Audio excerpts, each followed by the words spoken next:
This week marks 50 years since the fall of Saigon, marking the end of the Vietnam War. But for many Vietnamese Americans, their fight for freedom lasted far beyond the war. Tonight, Shannon Handy has one local business owner's remarkable story of bravery and resilience.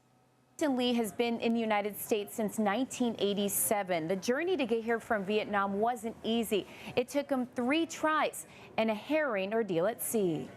I born in Vietnam 1962. Winston Lee cherishes his Vietnamese culture, but says he had no choice but to leave, fearing oppression under a new communist government. 87. Through the help of a translator, Winston detailed how he escaped Vietnam. He tried once and failed. During his second attempt, he was caught and arrested. On his third and final try, he meticulously planned his departure by hiding weapons and fuel in a cave so he and other escapees could hijack a boat in search of freedom. It worked, but set off a journey in the South China Sea that still haunts him to this day. Thì bắt đầu chạy theo, khoảng chừng nửa ngày sau. Even without understanding his language, the anguish he remembers is clear. Winston shared a boat with more than 24 others en route to the Philippines. What was supposed to take 3 nights evolved into a 29-day ordeal where they experienced starvation, harsh weather, and mechanical failures. It's estimated up to 800,000 Vietnamese natives escaped by water between 1975 and 1995. Nearly half failed to survive. Rồi qua ngày thứ 3 bắt đầu mình mới tỉnh dậy. We ate crumbs and floated at sea, Winston said.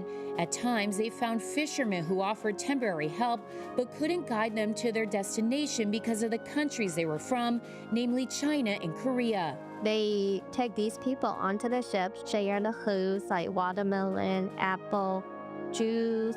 But then after about an hour, they kick everybody back down because they say they can't save them. Otherwise, they got killed.